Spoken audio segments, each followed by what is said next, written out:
I've never felt smaller than I did the day my mother gave my brother a house and handed me a shoebox labeled leftovers. It happened at Caleb's wedding right in front of 100 people under twinkling string lights and white satin drapes. My mother, Patricia Harper, in her signature blue suit and pearls, clinked her champagne glass and called for attention. Everyone quieted down. I was standing off to the side next to my husband, Daniel, sipping flat punch and trying not to feel invisible. I had helped plan this whole wedding. I arranged the florist, designed the menu, and even stayed up until 2 a.m., helping my mom stuff welcome bags for out-of-town guests. But that night, I was background noise, a ghost in a dress. Before we wrap up this perfect day, my mom began, "There's one last gift we'd like to present to the newlyweds." Caleb grinned. He's always been the star of our family, charming, ambitious, the golden boy. My mother reached into her oversized handbag and pulled out a red folder with a silver bow taped to the front. She handed it to Caleb and Sophia with theatrical flair. "This," she announced, "is the deed to your new house. 4 bedrooms, a big backyard, and a finished basement. Welcome home." There was a gasp, then applause. Guests cheered. Sophia wiped tears from her eyes. My brother hugged my mother so tightly I thought she might lose her balance. I clapped too. I smiled. That's what you do, right? Even when your chest tightens and your stomach flips, even when it stings so hard you feel dizzy, you smile. You act like you're not the only adult child in the family who still rents a 1-bedroom apartment with cracked tiles and a leaky faucet. Then my mom turned toward me. "Oh, and for Leona," she said loud enough for everyone to hear. "We didn't forget about you." She rummaged again in that cavern of a handbag and pulled out a shoebox. It was wrapped in wrinkled newspaper and had a strip of duct tape across the top. The word leftovers was written on the tape in smudged black Sharpie. A few people laughed nervously. I took the box with both hands, trying to steady them. My cheeks flushed hot. I opened the lid. Inside was a single burnt piece of toast. No note, no explanation. Just a hard black slice of something that had been forgotten in a toaster too long. It crumbled at the edges as I stared at it. "Guess that suits her," my Uncle Rick muttered with a chuckle. "She always liked the crusty stuff." He laughed louder than anyone else. I heard a few awkward giggles nearby. I looked at my mother. She gave a small, satisfied smile, then turned back to Caleb and Sophia, basking in their glow. I was holding charcoal. I was holding a message loud and clear. Daniel's hand found mine. I didn't look at him. Couldn't. I didn't want to cry in front of all those people. Not again. Not like at Christmas when my mom gave me a regifted candle and Caleb got a $2,000 watch. I swallowed everything I wanted to say. I closed the shoebox and hugged it to my chest like it was breakable. "Thank you," I said softly. I'm still not sure if it was to her or to myself. Daniel squeezed my fingers, then leaned in and whispered, "I'll meet you outside in 5 minutes." I nodded, still frozen in place. I don't remember much of what happened after that. Someone started music again. Guests went back to dancing and drinking. My mother laughed, a sound I hadn't heard directed at me in years. I walked out of the tent, away from the lights, holding my little box of shame. I stood under a tree where the grass was damp and the night air smelled like champagne and roses. I looked down at the toast, now cracked in too. Then I heard footsteps behind me. Daniel. He wasn't smiling. He looked like he was holding something in. Without a word, he reached into his pocket and held out a small silver key. "This is for you," he said. "Come with me." That's when everything started to change. 3 weeks before the wedding, I was sitting on the floor of my mother's living room, tying tiny ribbons onto welcome gift bags. My fingers were blistered from hot glue burns, and my knees ached from hours on the hardwood. My mother stood above me, barking instructions like a general in stilettos. "Make sure you alternate the colors," she snapped, "and don't wrinkle the tissue. Paper. We want this to look elegant, not like a preschool project." "Yes, Mom," I said, though she never really listened when I answered. She was already turning her attention to Caleb, who was lounging on the couch with a beer in hand, scrolling on his phone. He hadn't lifted a finger. He never had to. Growing up, I always thought if I just worked hard enough, she'd see me. If I got straight A's, helped with chores, stayed out of trouble, she'd notice. But Caleb could wreck the car and still get a pat on the back and a new one a week later. "Do you want me to run to the store?" I asked that day, holding up a bag with a missing ribbon. "We're out of gold." "No, that's fine," she said, waving me off. "I'll send Caleb. He drives faster. He didn't even look up. I went anyway." That's how it's always been. Me offering, her ignoring, and Caleb reaping the reward. At the wedding, nothing had changed. When I arrived that morning to help set up, my mom didn't even say hello. She pointed to a clipboard and said, "We're behind on florals. Take care of it." I did. I always do. I spent the morning coordinating with the florist, adjusting centerpieces, triple-checking place cards. I fixed a broken chair, ran to a nearby store for more votive candles, and even restitched a tear in Sophia's veil with an emergency sewing kit I kept in my purse. No one thanked me. They never do. When Caleb and Sophia walked down the aisle that afternoon, I smiled and clapped with everyone else. I meant it. I was happy for him, truly. But under that happiness was something quieter, something I didn't say out loud, a question that always lived inside me. Why am I never enough for her? My husband Daniel had asked me that once, months ago. He had watched her dismiss me at Thanksgiving when I offered to bring dessert, only to compliment Caleb's store-bought pie like it was a masterpiece. "Why do you let her treat you like that?" he asked me in the car afterward. "She doesn't mean to," I replied. "She just loves Caleb more. Always has." Daniel didn't respond. He just held my hand the whole way home. The thing is, I'm not bitter by nature. I don't envy my brother. I love him. He's always been good to me in his own way. But watching our mother bend over backward for him, paying for his college, boss signing on his first car, decorating his apartment like it was a showroom while I worked 2 jobs just to get through community college, it wears you down. And that night, under those glowing lights and perfect white drapes, I felt every ounce of that weight. The applause for the house gift still echoed in my ears when she handed me that box. Leftovers like I was a dog she barely remembered to feed.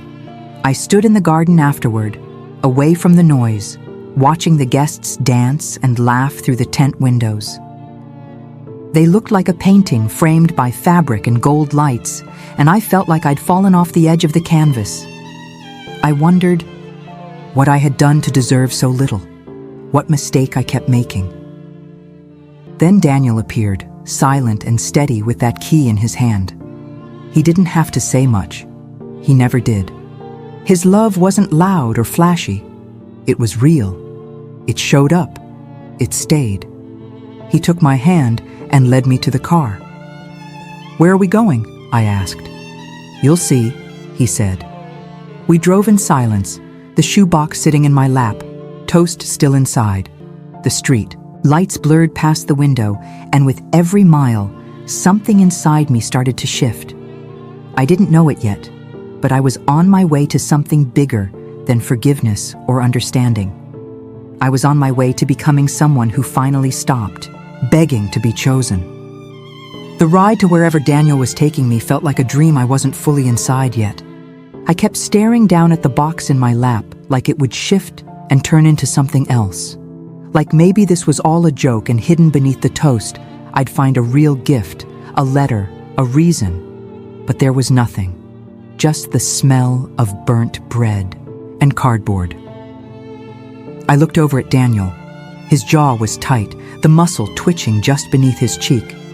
He hadn't said much since we left, and that silence spoke louder than anything.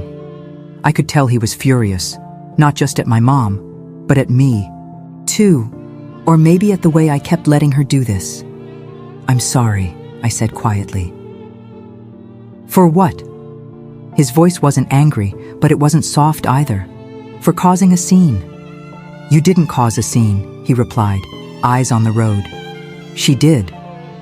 I didn't respond. I just looked out the window, watching streetlights flicker across the windshield.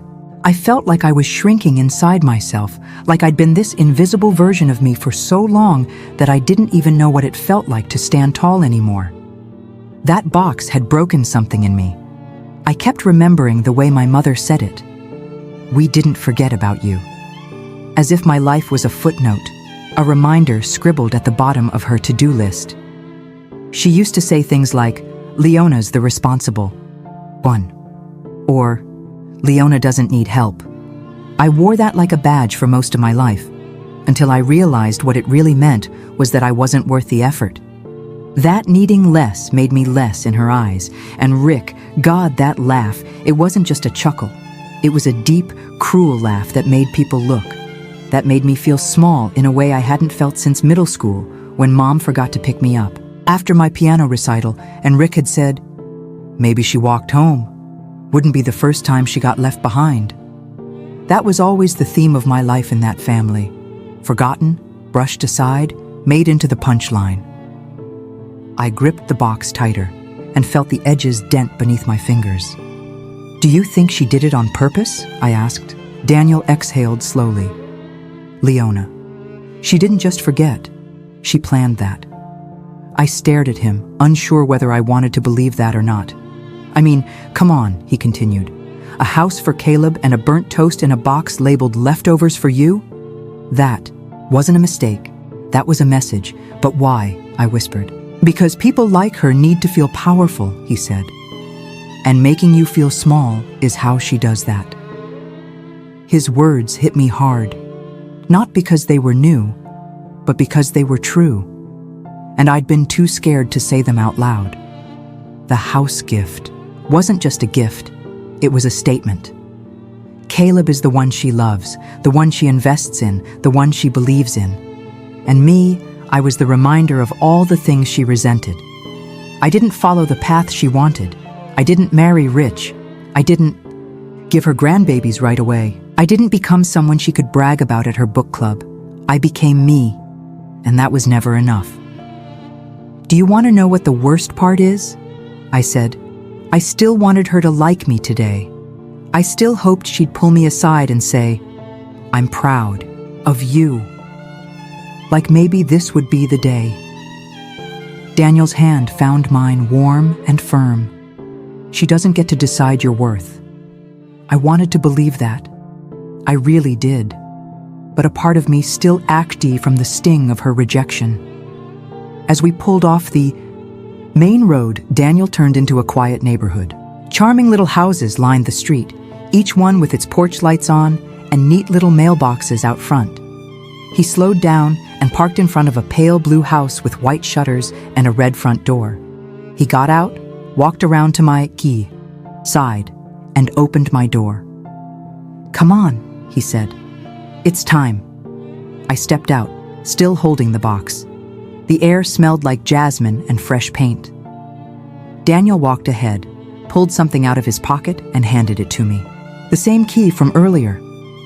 "This is yours?" he said. I blinked at him, confused. "What do you mean?" "I bought this house for you, for us. I've been working on it for months." The world felt like it stopped turning, and just like that, the balance of power shifted. The box in my hands weighed nothing now. I stood there in the driveway, holding the key in one hand and the shoebox in the other. The street was quiet, with the kind of soft calm you only find in neighborhoods where people wave at each other from their porches. Porch lights glowed behind, white curtains. Somewhere nearby, a dog barked once, then went quiet. I looked at Daniel, stunned. "You bought this?" He nodded, his face calm but serious. "A few months ago, I found a fixer-upper and started working on it in secret. I wanted it to be a surprise." "For what?" "For you," he said. "For us. For your fresh start." I stared at the house. It wasn't huge, but it was beautiful. The front steps were newly painted, and a potted fern sat next to the door like it had been waiting for me. I glanced back down at the key. I couldn't stop shaking. I had spent so long asking for scraps that I didn't know what it felt like to be given something whole, something intentional. "Why didn't you tell me?" I asked. "I wanted you to see it for the first time when you needed it most," he said. "And tonight, you needed to be reminded of who you really are." The words caught in my throat.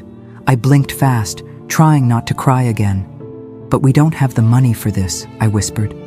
"I've been saving, and I got a side project that helped."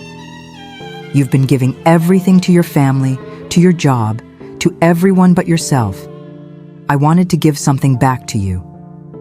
He reached out and gently took the box from my hands, setting it down on the porch. "You don't have to carry that anymore," he said. The symbolism hit me so hard I nearly staggered. For years, I'd been carrying emotional leftovers. Every ignored birthday, every forgotten achievement, every moment I stood behind my mother while she bragged about Caleb. I let it all sit inside me like burnt toast in a box. Dry, bitter, hard to swallow. And now, here was Daniel, not just loving me, but showing me what love is supposed to feel like. Solid, safe, chosen. I took a breath and stepped toward the front door. My hand trembled as I slid the key into the lock. The door opened smoothly. The living room was softly lit with string lights wrapped along the window frames. There was a brand new couch facing a stone fireplace. A small bouquet of sunflowers, my favorite, sat on the windowsill. The smell of fresh paint mingled with lavender, and I noticed a welcome mat that read, "You are home." My chest tightened, but this time it wasn't with grief. It was something else. Something I hadn't felt in years. Hope. Daniel stepped in behind me. "It's not perfect yet," he said. "Still needs curtains, a little more furniture, but it's ours." I turned to him. "You didn't have to do this." He looked me in the eyes. "Yes, I did. Because I see you, all of you. And I refuse to let you believe that what your mother gave you tonight is all you deserve." That was the moment something shifted. I didn't just feel loved. I felt seen. And more importantly, I realized I had a choice. I could keep chasing my mother's approval like it was a prize I hadn't earned. Or I could stop, take this key, and open the door to the life I could build for myself. "I want to live here," I said quietly. Daniel smiled. "Then it's yours." We stood in the living room hand in hand as the weight of that decision sank in. For once, I wasn't playing a supporting role in someone else's life. I wasn't the helper, the filler, the forgotten. I was the one standing in the light. That night, I didn't go back to the reception. I didn't text my mom. I didn't call Caleb to explain. I didn't owe them anything. Not anymore. I was tired of begging for love from people who only knew how to withhold it. As I curled up on the new couch with Daniel, wrapped in a blanket that still smelled like a warehouse, I thought of the toast again, of the cruelty packed in that box. And then I thought of the key in my hand. One of them said, "You don't matter." The other said, "Start over." And for the first time in my life, I picked the second one. The next morning, I woke up on the new couch with sunlight pouring through the windows. For a moment, I didn't remember where I was. The walls were bare. The floors still had painter's tape around the corners, but it felt more like home than my childhood house ever had. Daniel was already up making coffee in the small, unfinished kitchen. He looked over and smiled like we were exactly where we were supposed to be. I sat up, running a hand through my hair, and realized I'd slept with the key still in my fist. It left a small imprint on my palm, like it had branded me overnight with something permanent. "You hungry?" Daniel asked. "I can make something." I looked at him for a second. "Burnt toast?" he smirked.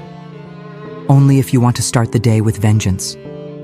We both laughed, and the sound of it filled the room like sunlight. But the calm didn't last long. My phone buzzed with messages. First from Caleb, then Mom. "Mom, where are you? Are you seriously still upset over a joke?" "Don't be dramatic, Leona. You embarrassed me in front of everyone. Caleb, hey, can we talk? Mom's really upset. She didn't mean it like that. You know how she is. Please don't make this a thing. I stared at the screen, then turned it face down. I wasn't ready to be pulled back into their world. Not now. Not when I could still smell lavender and paint and the faint sweetness of coffee brewing. Daniel sat down beside me with 2 mugs and placed his hand on my knee. You okay? I nodded. I'm not going back. I'm not going to act like that. Didn't happen. You don't have to. I want to say something, I told him. Not for them. For me. That afternoon, we drove back to my mother's house. Not for revenge, not to fight. I needed to return the box, the literal and emotional one. When we arrived, the wedding decorations were still up in the backyard. Empty wine bottles littered the tables, and flower petals clung to the damp grass. My mom was standing near the back patio with Uncle Rick, both of them smoking, like they didn't just torch their daughter's dignity less than 24 hours earlier. She didn't smile when she saw me. Well, look who decided to show up, she said. Did your feelings finally settle down? Daniel stood behind me holding a small gift bag. He said nothing. I walked straight up to her and held out the shoebox. This is yours, I said, my voice calm. She looked confused. Why are you giving it back? Because I don't want to carry it anymore. Uncle Rick snorted. It was just a joke, kid. I looked him in the eye. Number. It was cruelty dressed as humor, and I've spent my whole life accepting that from this family. My mother rolled her eyes. Oh, here we go. You're blowing this way out of proportion. You've always been sensitive. I smiled, but it wasn't the polite, please don't hate me smile I used to give her. It was the kind you wear when you finally come up for air. Maybe. But sensitivity isn't a flaw. It's just never fit in with how you love people. She opened her mouth, probably to argue, but Daniel stepped forward before she could. He handed her the gift bag.